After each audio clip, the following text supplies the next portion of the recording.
We're going to go ahead. Yeah, this I don't know whether you remember. I mean, Aaron, this is our 7th year of doing this Cyber 5 webinar with you, right? It's Yeah, just I know. incredible. Yeah.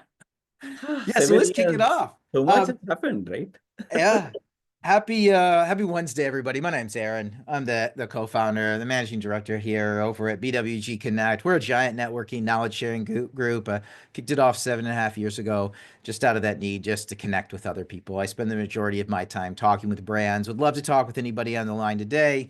Anybody like to catch up if it's anybody new, just 30 minutes we sit down and kind of walk through what we're seeing across the networking group here as a whole, newest trends, strategies, pain points. And if you need any help with partner selection, we do a lot as a network, just filtering out, a lot of the people that are no good and just honing in on, hey, there are a few partners out there that are exceptional. And those are actually the partners we rely on to help sponsor events like this. The full day event we're doing in New York City next week. If you'd like to attend that, just let us know, or any of the dinners. We do close to 100 every year with the open invite to people.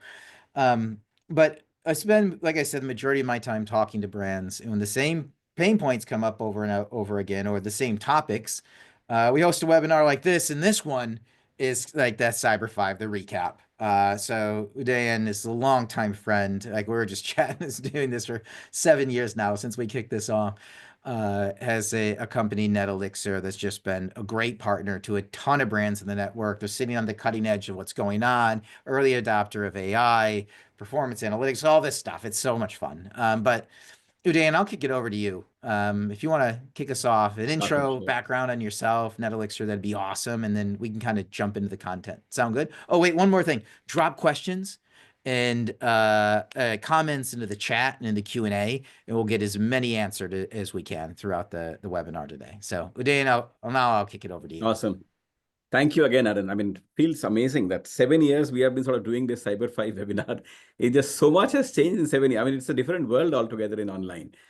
So this has been a norm. This is actually, incidentally, our 17th Cyber 5 results webinar. I know I'm like significantly dating myself, but I had to mention that.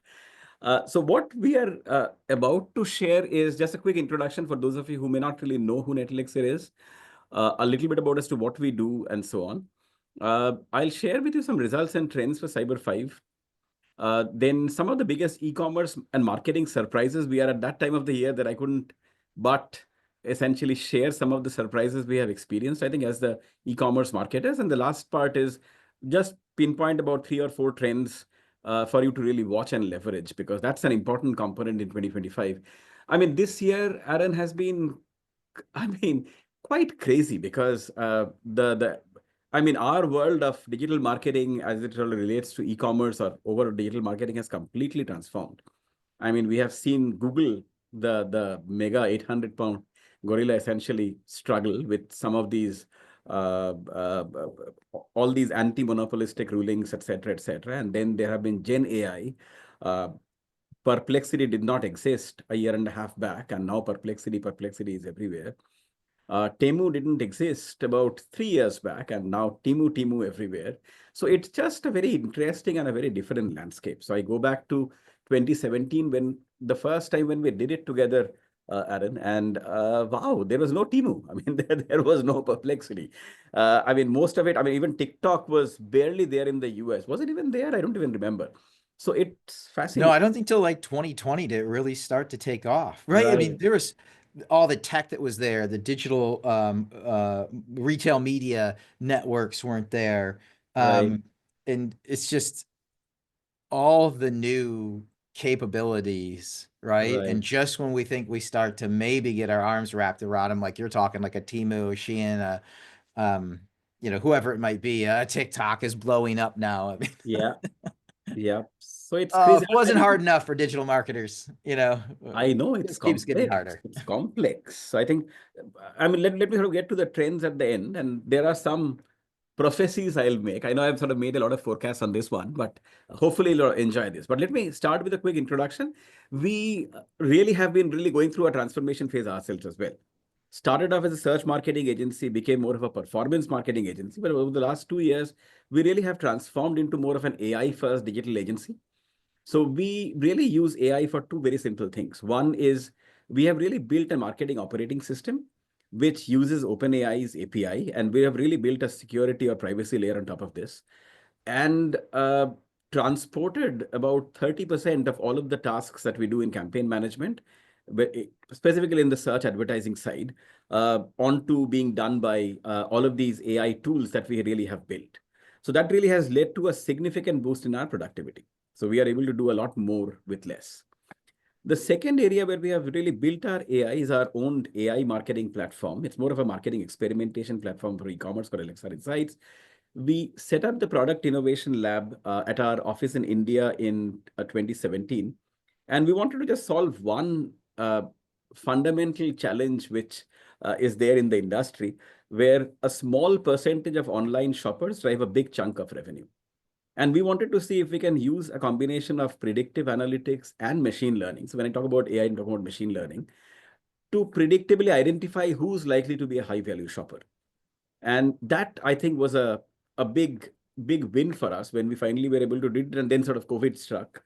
And we, at that point in time, really went through a big transformation in terms of utilizing your first party data and converting this into audience signals that you can really then really do as an input to Google and Meta and get them to find lookalikes. And we have been blown away. And I'll have some numbers shared with you as well. We are very fortunate, and I know quite a few of our UPS partners are joining on this call as well. This is our, we have recently completed 10 years of our partnership as a premier partner for UPS. It's called the Digital Connections Partnership. Very, very privileged to really partner with a wide range of UPS team members who have become more of friends, I think, rather than partners. We also are fortunate enough to be premier partners for Google. We are a part of the agency leadership circle, the top few agencies in North America: Microsoft, Meta, Amazon, Pinterest, and so on. And last but not the least, we have our own foundation. This is more of a nonprofit that we started about 8 years back, where we essentially, this is called the Udan Foundation, and we founded in 2016, so it has been 7 or 8 years now. And we identified that there are a lot of girls in slums, specifically in a developing nation like India, who were, Aaron, essentially getting married away at the age of after they completed their 10th grade because their parents couldn't really support their education, the high school and college education. So we started very small. I mean, it still is very small. But at this point in time, after 8 years, we have been able to support about 36 girls. We sponsored their high school and college education, and then we really help them find a job. And what really makes me tremendously proud is 6 of them currently are working in companies like Accenture or Hitachi and so on, global companies. And even further, and that's the reason I bring up this reference to 2017, when I first presented a slide on Udan Foundation at the BWG event in 2017, I was really overwhelmed with the support from all the attendees who attended that Cyber 5 work webinar that Aaron and I did in 2017. I think it was end of November, if I'm not wrong. And so thank you very much for your help. And we really go through a pretty, we take it very seriously. And our goal is to scale this operation to touch about 1,000 lives, 1,000 girls impacted by 2035. And your help can obviously sort of go a very long way in helping these girls come out from the slums. This is actually the houses that our team visits to really go ahead and meet with the parents and so on and so forth. And we really get these girls from. And it just is a very, very unique feeling. I don't want to belittle the word satisfying, but yes, it is extremely satisfying to see this particular thing that we had started off literally coincided with our first Cyber 5 event that Aaron and I did 7 years back with that. And again, a big thank you to the entire community. For those of you who are interested in knowing more and making a contribution, you can scan this QR code. We'll be happy to answer any questions as well. A little bit about me. I started the company along with my wife in 2004, literally out of our living room in India. And we really are living a dream. I mean, it has been almost 21 years now that we have been around. We are one of the larger independent digital marketing agencies in the US. I'm also very passionate about teaching and academics. I'm also fortunate to be an innovation fellow at Columbia Business School and a guest lecturer at Johnson School of Management in Cornell, the City University of New York in Baruch, and the Indian School of Business as well. And feel free to connect with me on LinkedIn as well. I am very, very approachable and accessible. I can assure you that.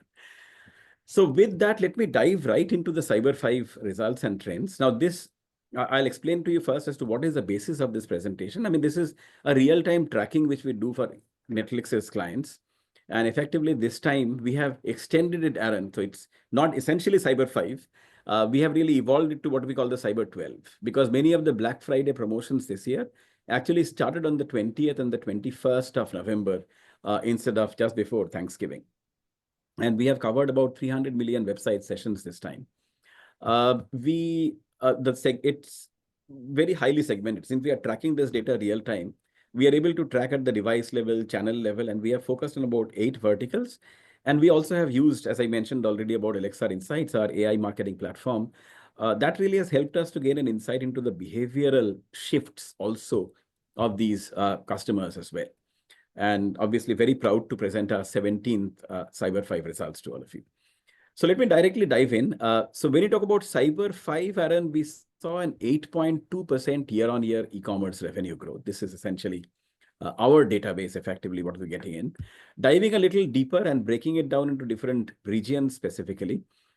Interestingly, we saw a significantly strong performance. Again, this is our customer base, may not be representative of what your customer composition is or what your business composition is.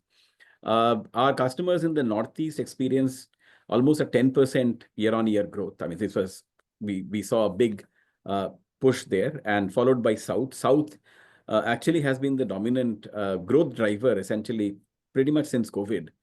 And this, I think, was an interesting one, primarily because this is the first time, I think, in the last 5 years that Northeast's year-on-year online sales growth has really surpassed the South's year-on-year online sales growth as well. Yeah, But so really overall, quick, yeah, are we able to share the slide deck? And then also a question comes through around email a link to this recording. So yeah, Aaron, we'll post this out to yes, YouTube so you can absolutely, go yes. get it. But then are we cool to just shoot around a 100%. copy? Okay, 100%. Yeah. awesome. So moving on to the next one, I now get it a little more intense. And Aaron knows, he wants me every time for getting too much data driven, but I can't help it. So I'll share with you the Cyber 5 category level trend. And these are the 8 categories we have tracked. Beauty and cosmetics actually had a decline, at least for our data set, of about 3%. So 2023 last year versus this year, Cyber 5 essentially was a 3% decline, moderate decline. Average order value was almost flat. Fashion and apparel, interestingly, saw an 11% year-on-year online growth. This is number of orders. The average order value, though, was lower. I'll get into one of the factors which I believe is driving this low average order value as well. And Aaron and I were just talking about it before this as well. Food and gourmet, about 10% year-on-year online growth. AOV, again, continued to be strong. Food and gourmet, I think this is the time where we are seeing at this point in time, probably getting to about 11% of the total food and gourmet sales, offline plus online. I think about 11% is what we are projecting is the contribution of e-commerce when it comes to this particular category. Just as a frame of reference, Aaron, this number was closer to about 4% before COVID. So 2019, if you really look at the food and grocery number, it's close to about, I think, 4 or 4.5%. We believe now that percentage is close to about 11%. So significant progress in terms of penetration. And again, there was a massive COVID bump, and we continue to see, specifically during the holiday season, this category do extremely well. On the gifting, we had about 9% year on year, again, very seasonal. Home appliance, 3%, so pretty flat, has been a couple of rather modest years for home appliance. Jewelry was a very strong 9%. And AOV also was pretty strong at 6%. Pet supplies, a slight decline. Tools and hardware. Pet supplies is not really very seasonal or holiday focused, though. And the same applies for tools and hardware, probably a little bit on that side. So overall, if you look at the orders increased by 5.7%, but since the AOV also increased by 3%, that all complied. There is a multiplicative factor which got it to about 8.2% essentially overall growth as such. I wanted to call out the beauty industry because that's an area that we really specialize in, and we work with a wide number of beauty companies. And we have seen that between 2021 and 23, even the last holiday season, beauty really had a boom period. I mean, this was like really a boom period, which effectively e-commerce share of the total beauty sales happening in the US probably is among the highest, if not the highest among all categories. But this year, beauty demand has been soft. But when you talk about soft, we are comparing with already a very high year of 2023. So if you were to compare with 2019 effectively to 2023, I think the penetration has increased quite dramatically in the beauty segment. And we feel very confident that 2025, again, we'll see the beauty demand really, really sort of bounce back. And it looks as if beauty will again have a strong year in 2025. So that's just a quick understanding of the beauty category per se. We were able to break it down by day as well. And there are some surprises here. And these average order values are for across all of our clients. So essentially, they may not really mean much, but please take it as more of an indicative trend rather than specific exact absolute numbers. So Thanksgiving 2024 actually was the only day in Cyber 5 where the AOV was slightly lower compared to last year. Last year, Thanksgiving, the AOV was $132 for our data set. That came down marginally to about $119. So a slight decline. But on all of the other days, the AOV was higher. Very specifically, when it came to Cyber Monday, the AOV was significantly higher as such. 159 and 131 was significantly higher as such. So it's really been interesting overall to see as to how this entire thing sort of pans out. We also this year I'll go into the next part, which is like I discussed the Cyber 12 results as well, because I really wanted to paint that, Aaron, to give a slightly bigger picture or a broader picture as well. But let me pause here. We have a poll as well, Aaron, after this, but happy to answer any questions before we go on to the poll slide. Yeah, just a quick reminder, if you have questions along the way, just drop them in the chat or drop them in the Q&A, and we'll answer those as real time as we possibly can. I don't see, let me make sure that I've got the chat all open. I don't see any questions that are getting dropped in there right now. So let's jump through. Sure, absolutely. So I think the poll question, and just as a FYI, the poll question, we'll be giving out a secret gift to the winner, and there will be one winner. There are two polls, one winner for each poll, which is more of a secret holiday gift, which we call the NetElixir black box.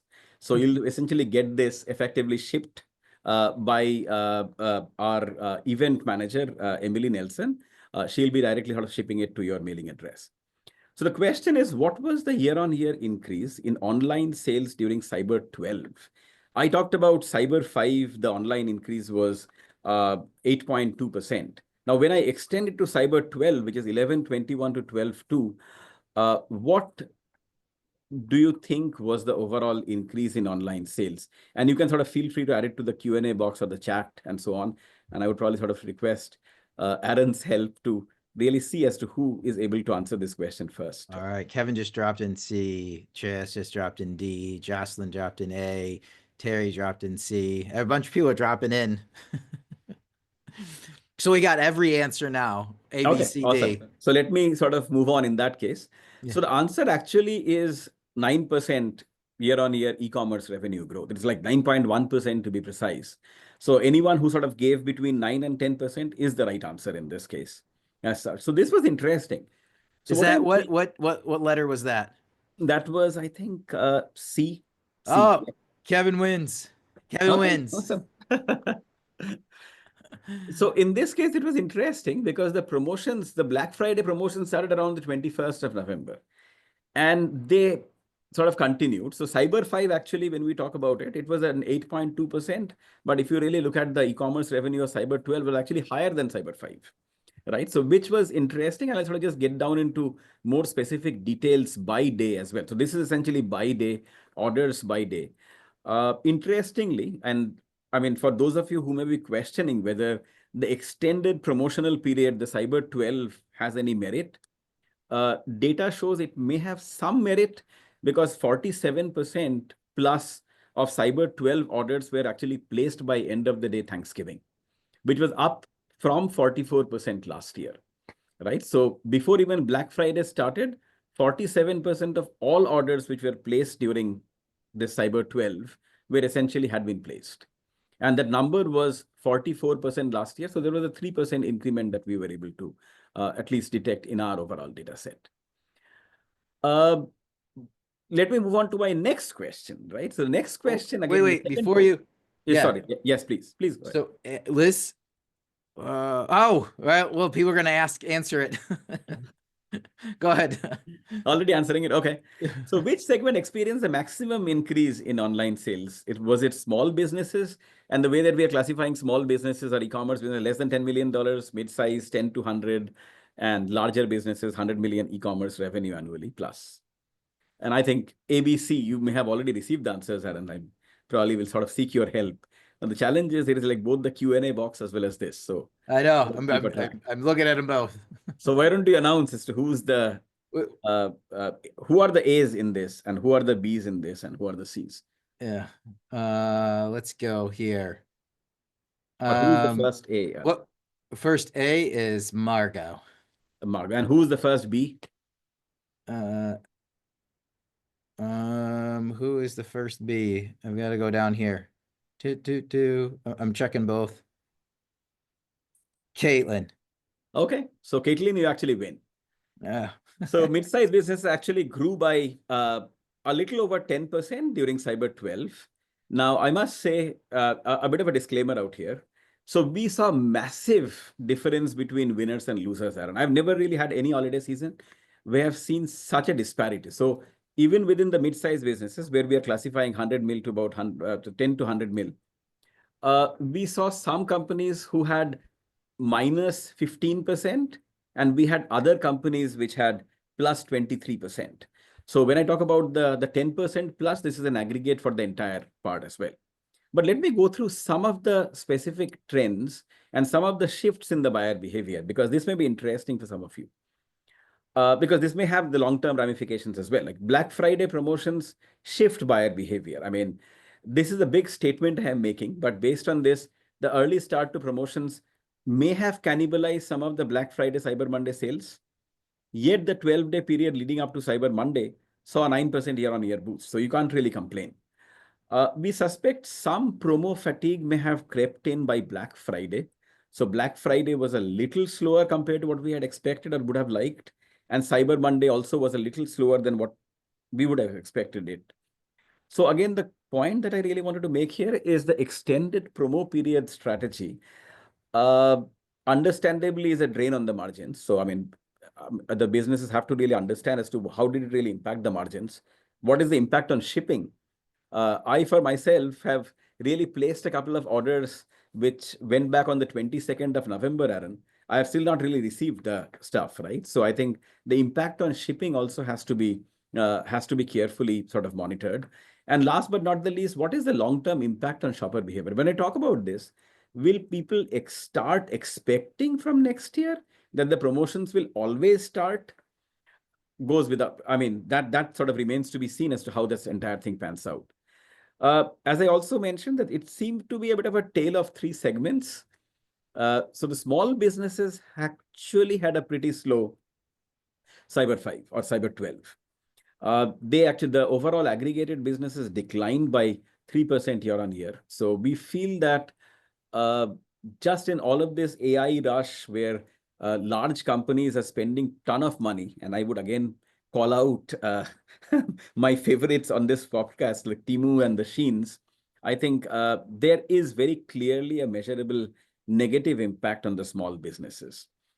It probably is also a time for a new SME marketing playbook as well, because you really have to rethink your marketing plans, I feel.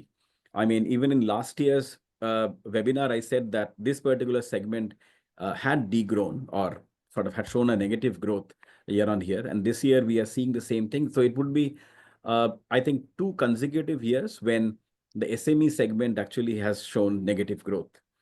Mid-sized, again, massive disparities between winners and losers, but overall it is a little higher than 10% year on year.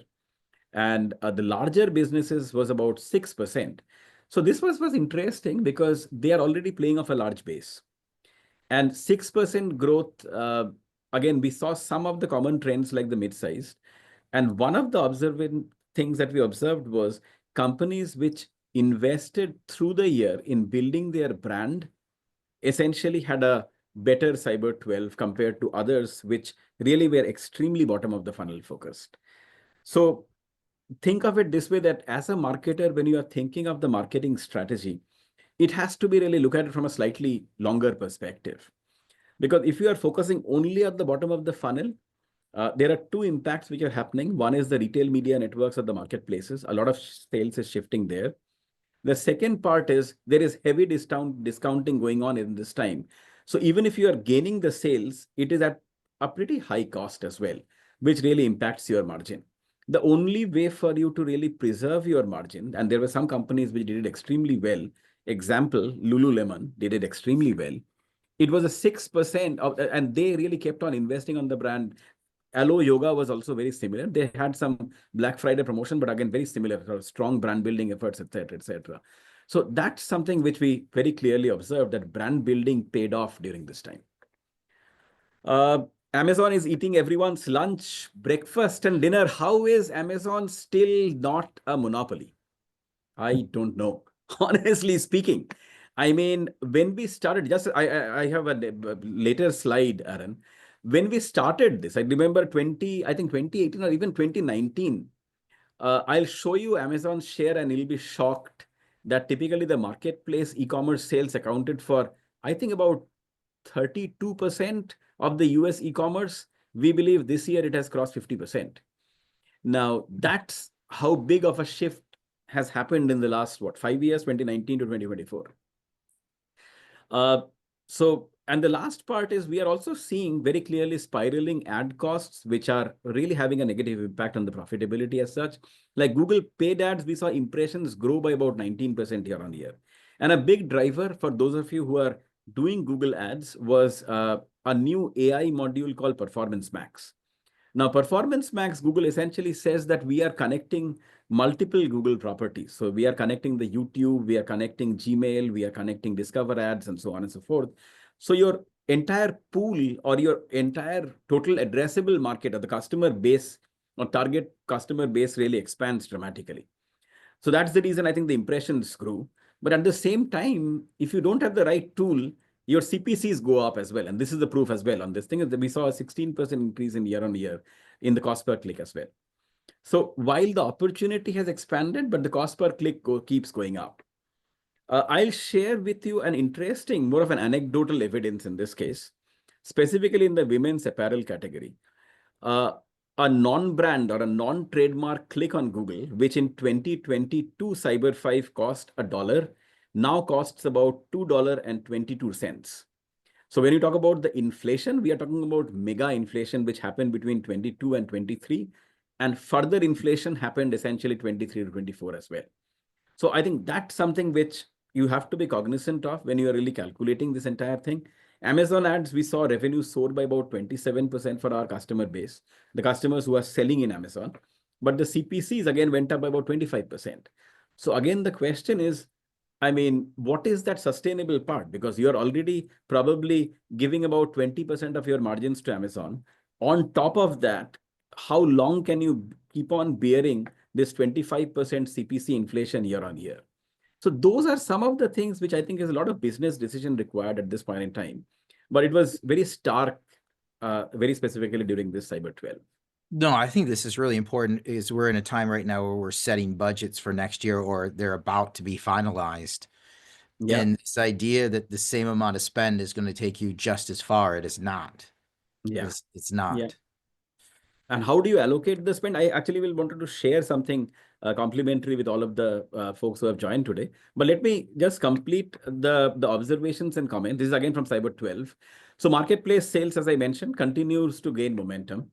According to our analysis, this year, the total marketplace sales for the first time ever surpassed total direct-to-consumer sales during, or website sales during Cyber 12.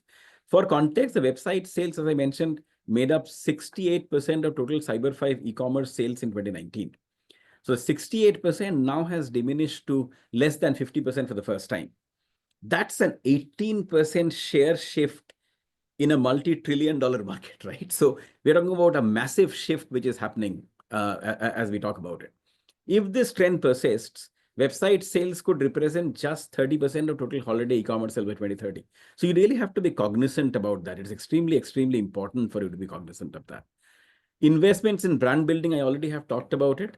are proving effective for both large and mid-sized brands. A long-term brand building strategy has shifted from being nice to have, maybe let me spend some money in brand building, to really having a proper strategy, just because that's the only way for you to really break this deep discounting, which is leading to tightening of the margins and squeezing of the margins as such. And last but not the least, I think it's high time that businesses really look at the e-commerce part on a holistic sense or a holistic way, right? So they can analyze the multiple pieces. I'll show you a simple example what I mean. When I say holistic, I'm talking about marketplace sales plus the direct to consumer sales. I'll show you a simple graph. So this is a graph. This is just a graph for one of our customers. Let I just put it that way, right? So overall, as you can see, the revenue, and this is like day wise, we sort of plot this number, as I mentioned. And the revenue sort of went up. November 29th was Black Friday and all the stuff, right? But this black line effectively is the site-wide profit, right? So direct to consumer profit, Aaron. And the orange line is the profit you are making on marketplaces. So let us say Amazon plus Walmart in this case. Now, effectively, it was very interesting because it very clearly showed that despite the overall revenue shift, the direct to consumer profits actually exceeded the marketplace profits at a certain point in time. The marketplace profits before those, the first 3 or 4 days were higher. 21st to 24th, marketplace profits were more compared to this thing. The direct to consumer profit, and then the direct to consumer profit was higher than marketplace profit. Now, if you really plot just this profit per customer and really sort of overlay on it the total volume that you are selling, I think what you can see is basically almost like a 2x2 matrix where there is a demand and there is a profitability.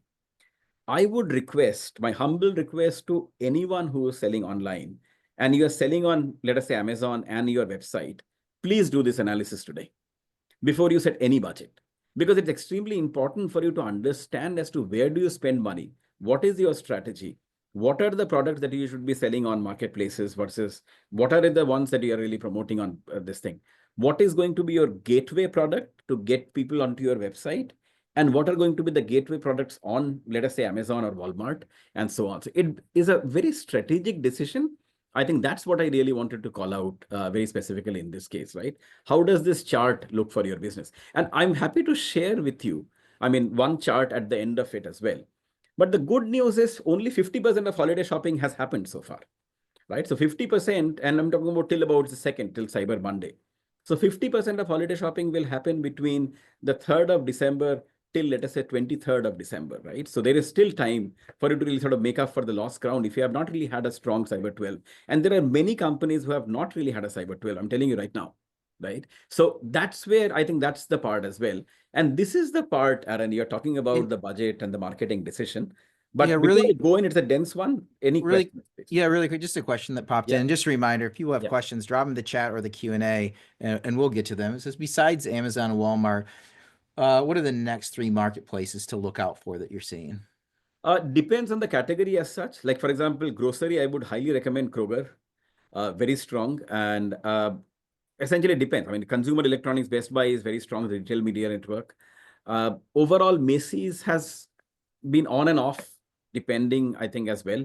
eBay has done well. So I think, so effectively, I think it is the first two. Amazon probably has about 76% share of the total retail media networks, and add another about 7% for 7 or 8% for probably more for Walmart. So you pretty much have 85%. You just have to really play within these two. Yeah. So yeah. Awesome. So the next chart was, again, Aaron, to your point that you mentioned, that why the budgeting has to be done in a holistic manner. So I'm happy to share with all the CMOs on this call what I call a marketing effectiveness dashboard. And the reason I'm presenting this now, because I have seen in many cases budgets happen without really any referencing on the right KPIs to use. So over the last about 20 plus years, we have worked with close to 1,000 e-commerce companies. And based on this, we have really identified these 4 factors. The first one is revenue and growth contribution.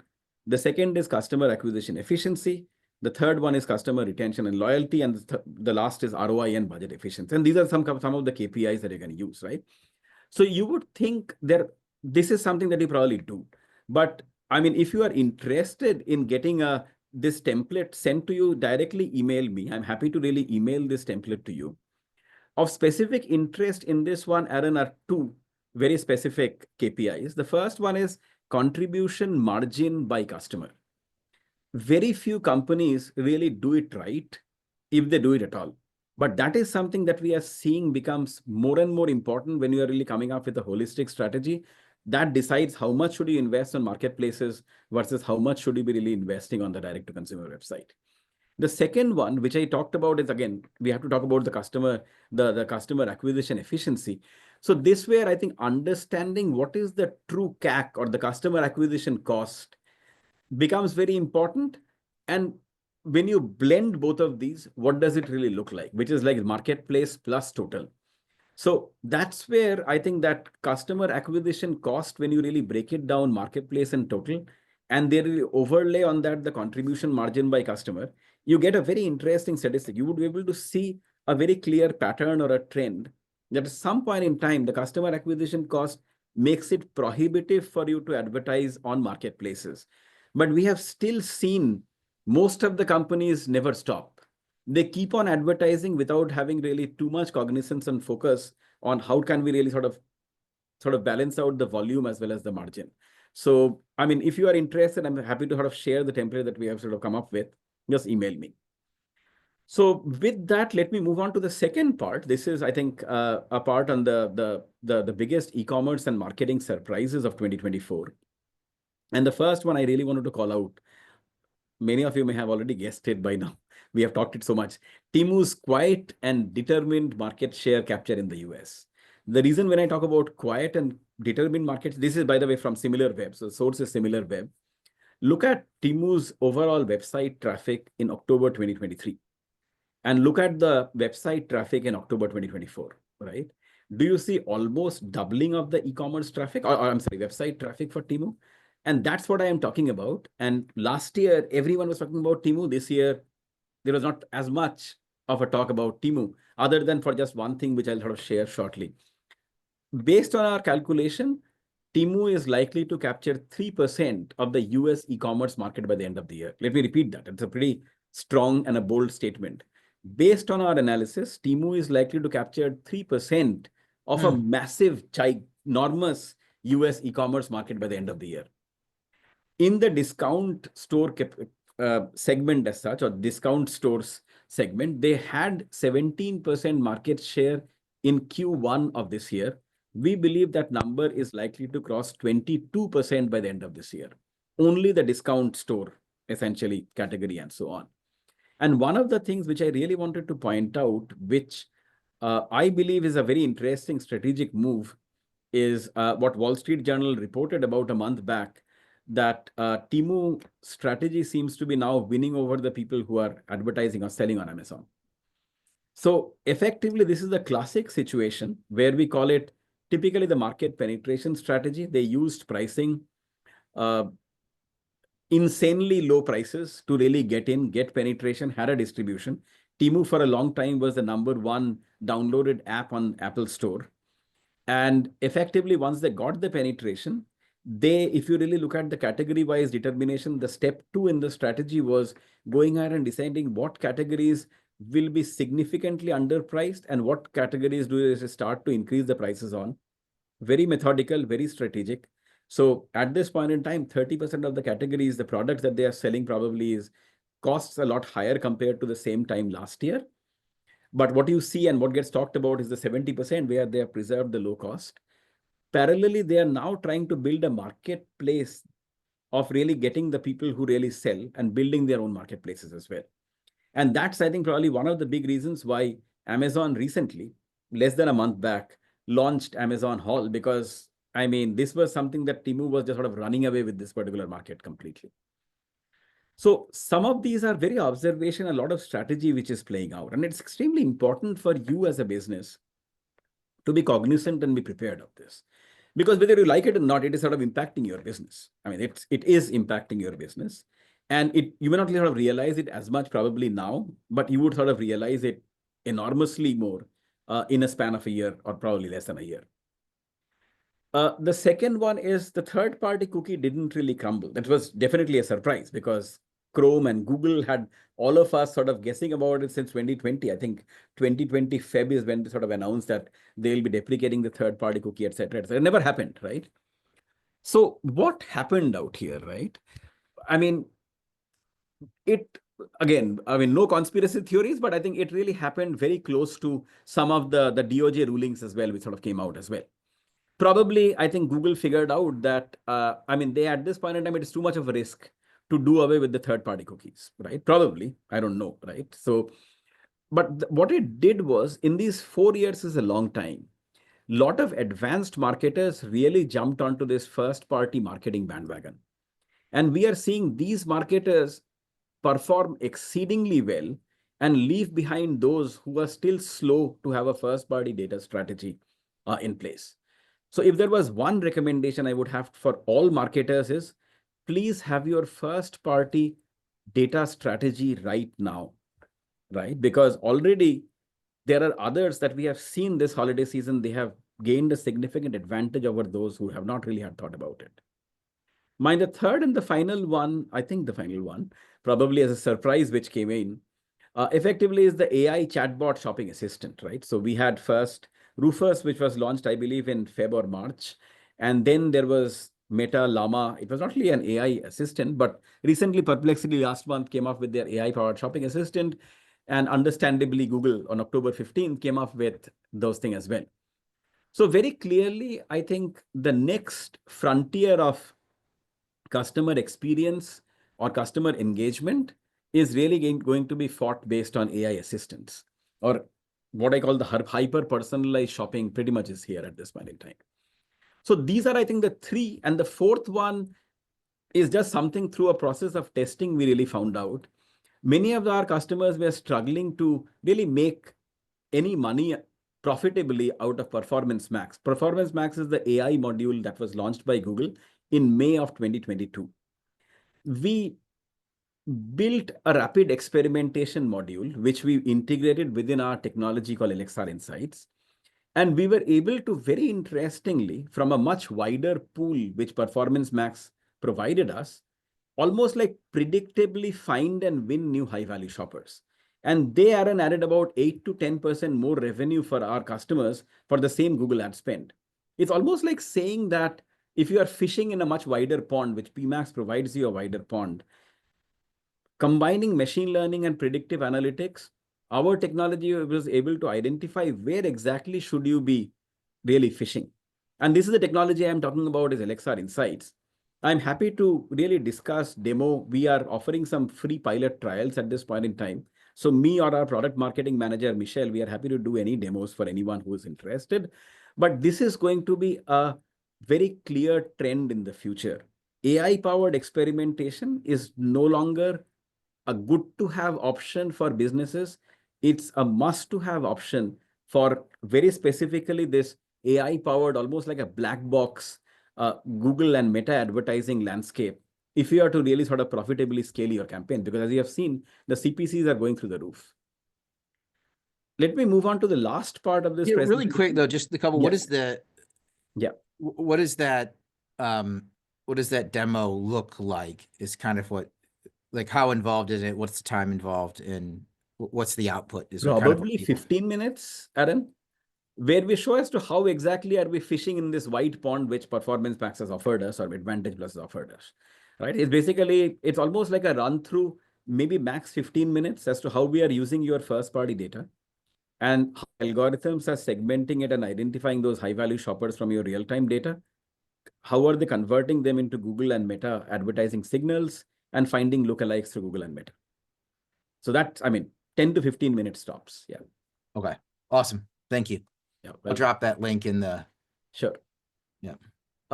In terms of 2025 trends, I'll just call out three, and these are important ones, or at least we believe these are important ones, and going to assume a different level of importance as well moving forward. The first one is a bold one, but I think social commerce's time has come finally. And what is going to be the driving that social commerce growth is going to be the AI shopping assistants. We have been talking about that social commerce is the next big thing, which never happens in a year, right? So finally, I believe at least based on the conversations I have had with my team at NetElixir, that social commerce time may very well be 2025.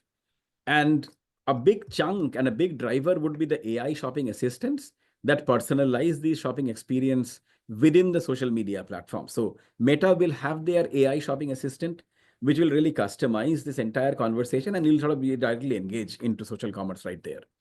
So that's, I think, the first prediction that we have for 2025. The second one is larger ad platforms, and we are seeing very clearly, and I gave the example of Elixir Insights, you asked me the questions, etc. Aaron, larger ad platforms like Amazon will use AI to convert their ad management platforms into black boxes. When I say black boxes, the simple growth driver is Google Performance Max and Meta Advantage Plus have very clearly demonstrated over the last 2.5 years the monetization benefits of opacity to other platforms. Just not taking off controls from the advertiser can really help you increase overall cost per click. I gave the example of this women's apparel company where the non-trademark term, which was a dollar cost, $2.22 now, right? So that's what I am talking about. It's massive. And there is no reason why Amazon will not really sort of jump into creating their own black box module. And the only way for breaking that black box is you really have to resort to AI-powered experimentation technologies like Elixir Insight. You just don't have an option. The third and the final one is a big one. We believe omni-channel experiential marketing is here. And the combination of AI along with AR, VR, plus all the advancements to the devices, Zuckerberg was jumping in joy with the Ray-Ban sort of an integration of their AR, VR, and so on and so forth. We'll see a lot more of that advancement sort of continue. And I know this was one of the predictions I felt was ready for 2024, but I'm pretty confident that AI really takes it to the next level now, because it sort of brings this advantages of smart personalization and convenience to make AR, VR more relevant and useful. So we are calling this entire process omni-channel experiential marketing, whereby marketing transforms from being a batch process to being in the moment process. It's almost like what Google named at some point in time the moment of truth, at the zero moment of truth. At that point in time, the customer makes decisions. We have seen multiple queues as well. There has been within the Google, some of you may have noticed this AI overviews, right? Which is the AI generated responses which Google comes up and so on. So all of these at some point in time will converge. And we believe 2025 is the year when AI, along with AR, VR, and the device advancements, will bring omni-channel experiential marketing. And that's going to be the next frontier of digital marketing, or I wouldn't say even digital marketing. I would say just omni-channel marketing, because it would be physical in stores, it will be digital, it will be pretty much everywhere marketing essentially. So those are the three predictions. Again, all of the three are pretty big and bold predictions, Aaron, as well. I know we are about 8 or 9 minutes to the time, but just wanted to share all of this stuff and really wish all of you a very happy holidays from me and my team at NetElixir. And if you are interested to have a conversation about your 2025 growth marketing plan and really want to future proof, because marketing, as Aaron mentioned to start off this webinar, is going through a massive quick change. And it sometimes can get extremely overwhelming for businesses to really deal with so much change, right? Because you can't really keep on adding resources and growing the team and then sort of learning to find out that what they have learned is already sort of, this is what we do. This is our job at NetElixir. So if you have any questions at all, we'll be happy to offer you a complimentary consultation session. You can just email me at udayan@netelixir.com. So Yeah. with that, I sort of get to the end of our 17th Cyber 5 webinar and our 7th one in succession with Aaron at BWG. So thank you. Yeah. Yeah, Dan, it's awesome. I do agree with that last one. I think AI is moving so fast now, the advancements we have. I do think Amazon, they've opened up the marketing cloud, but I think they're learning a lot with it right now. And if they can optimize the paid media spend, I think brands will jump in on it for sure. Man, this has been fun. If there's any other questions, drop them in the chat or drop them in the Q&A. We can be sure to get to them. But also, Dan, this has been so much fun. Thanks for being such a great friend, partner, supporter of the network, and a ton of brands in it. Everybody, I did put the connection link there in the chat. to sign up for that quick 15-minute demo of Elixir Insights. That's, I think, worth taking a look at for sure. We'll make sure when we post this out to YouTube, that everybody will get a link to be able to watch that. We will connect you with Udayan so he can shoot you over a copy of this slide deck as a whole, the most recent one that he has. Can you share any insights into how B2B markets have reacted versus B2C? So overall, we have seen B2B fluctuations a lot milder compared to B2C. And I think I'll sort of relate it to, and I give an example as well. I think, Jackie, you posed this question probably. You said that, do you believe the new launch of Amazon Hall will have an impact on Temu? It was an interesting one, Jackie, primarily because when you really look at the strategy which Temu seems to be playing, I've sort of broken down into 3 phases, right? The first is absolutely rock bottom prices on all products, then shifted to about 30-70 split, 30% sort of increase the prices, 70% low, but attack the sellers.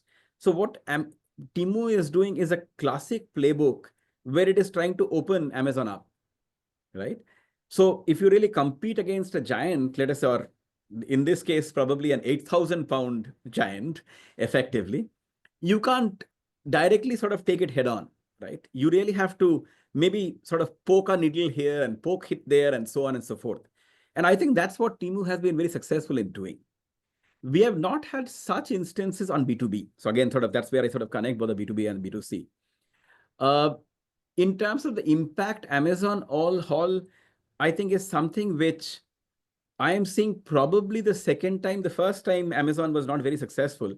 What you see today as the Amazon marketplace or the search, the Amazon search bar and so on, that used to be called A9. I don't know, Aaron, if you remember A9 in 2004 and 2005, Yeah. which was Amazon trying to compete with Google directly, right? It was a bit of a defensive reaction and Amazon failed miserably. But Amazon, being Amazon, they sort of repurposed it and they sort of came back on a different route, right? So they actually used that strategy extremely well to open up Google. They said, let us just focus on as to where it hurts the most. And it hurt the most at the bottom of the funnel.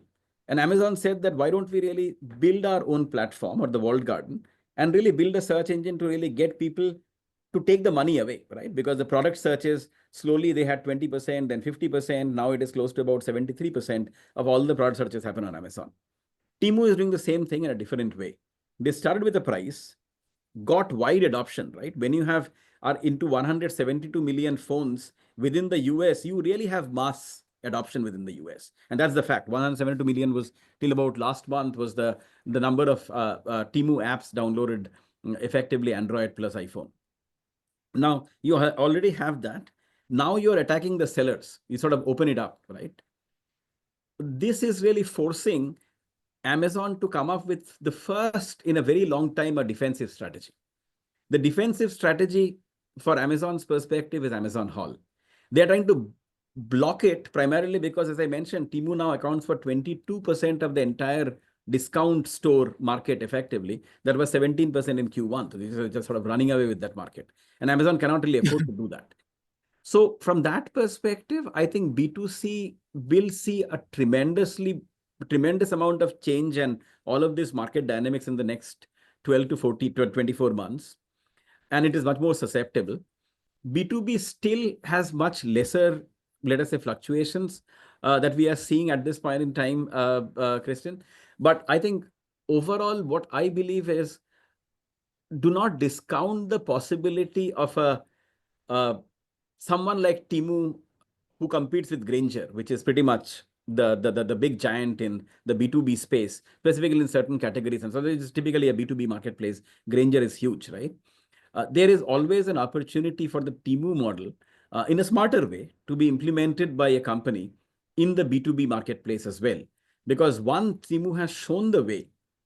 It's possible to replicate the model. Understandably, there are complexities, and I don't want to oversimplify it. But again, to answer your questions, B2B markets so far have been a lot more stable compared to B2C, but do not discount the possibility of a new, I would say, brash entrant like Temu. And look what it has done to the entire US e-commerce on the B2C side, just in a span of 2.5 or 3 years. Yeah. Well, awesome. Thanks, Uday, and thanks everybody for the great questions that came in. Thanks everybody for the participation as a whole and the polls and everything. We'll make sure we get those gifts out to the winners. But with that, we're going to wrap up this webinar here. Yeah, happy holidays, Dan. It's always Happy great. holidays Looking to you forward and to next your year. family. Yes. Doing this again. Well, we'll do this on a quarterly basis next year as well, but this one is always the funnest. But with that, we're going to wrap up this webinar. Everybody, looking forward to having you at a future event. Thanks so much. Alrighty, we'll see you. Thank you very much. Thanks a Thank lot. you. Bye.